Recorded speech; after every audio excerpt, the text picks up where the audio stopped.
Hello guys, welcome back to Buttons 4, and today we will take a look at Dead by Daylight, the board game, a tabletop adaptation of the popular video game of the same name that drops from the horror and survival genres with the addition of single-player asymmetry system.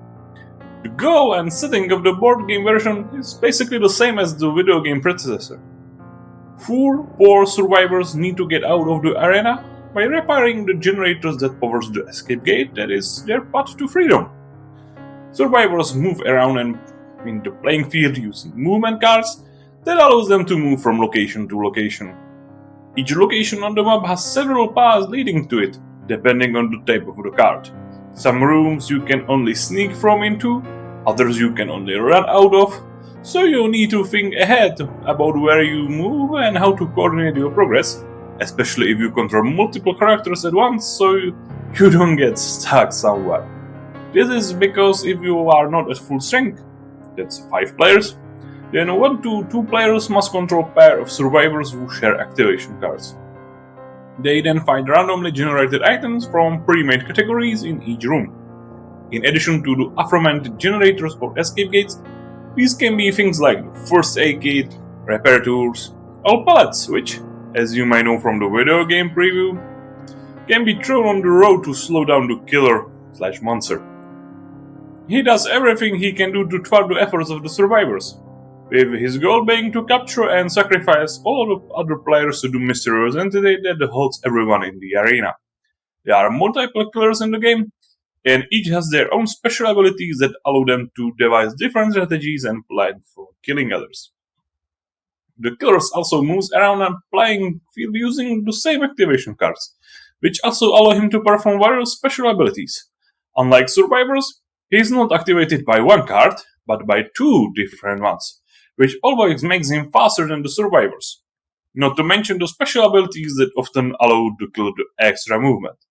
Even in the board game variant, the video game fact applies that when the monster grabs the survivor, it first wounds him, represented in the board game by snap on bloody pedestal, which is sort of really cool, and on the second occasions grabs him and carry him into the hook. As in the video game, he has to get to the hook first, and the survivor has until then a chance to slip away by rolling the dice. So he is not in danger of killing someone in one run, which he could in theory do with 2 activations. There aren't many dice roll in the game in general though, just to get away from the killer on the way to the hook, and you are rolling to repair the generators, which is also done on the 6-sided dice. When 1 picture is failure, 1 is major success, and 4 are ordinary successes. So the game is really primarily about tactics and not about luck in dice rolling, which is never a sure thing in a board game. Dead by Daylight board game contains high quality and carefully crafted game components including figures, cards with illustrations from the game, and game board representing the game field. The designs of the figurines and game components is faithful to the video game original, and the character skills have identical graphics to their video game counterparts. The quality of the model is not equal to, say, Lumini or not figures, but is better game tokens that are more than adequate and eventually look really nice when painted. These are definitely not half-baked miniatures that don't match promo images or renders at all, as some Kickstarter original games sometimes have. However, there is one Kickstarter malady that this game has, and that's the exclusive content that is and will probably never will be available for the regular release.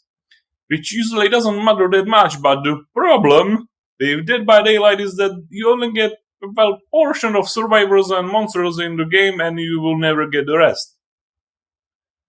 To surprise, base game doesn't include, for example, Huntress, which is one of the most popular characters in the original, and we can only speculate as whether or not it should have been employed by the collector's edition on the Kickstarter, or, for example, the Plague, which I personally love most from the video game version, and I will sadly never have to play her at the tabletop. Also, the exclusive to Kickstarter campaign were the iconic hooks on which survivors caught by the kill are hung, which is a bit unfortunate, not only because it makes the survivor on the hook more cool, but because all the survivor figures have a big hole in their back just so they can hang themselves, which without the hang is sort of pointless. Well, there is nothing to hang them on the red tablets. But luckily for us, in the Czech Republic, the Czech publisher Tlama Games has made their own hooks you can buy, and they are 3D printed, but works great, and they are movable too. So you can even have some spare hooks in just in case. So in the few games, there are never damaged in my case, and I don't even think they are going to be damaged. They are really sturdy. Overall, Dead by Daylight board game is a great board game for the fans of the video game and those unfamiliar with it. It offers very engaging and adrenaline-fueled experience that keeps us entertained and challenged, and provides plenty of variability and replayability thanks to the various characters, abilities, and game modes. The only downside I can potentially see is that the game is virtually random dice free and is all about planning and tactics. Those experienced players are able to make it for inexperienced killer incredibly hard. But the game also keeps this in mind and recommends that the most experienced player should always play the killer. So, my verdict. Dead by Daylight board game is a real success and has lots to offer for both the video game fans, for whom I dare to say it's, well, must-have buy, or people that are just looking for some asymmetrical PvP board game for more people. Moreover, its principles is relatively simple, so it's not a problem to teach it to anyone in 5 minutes. The components are high quality and faithful to the source material, so for its price it's an excellent buy that is capable of providing hours and hours of entertainment.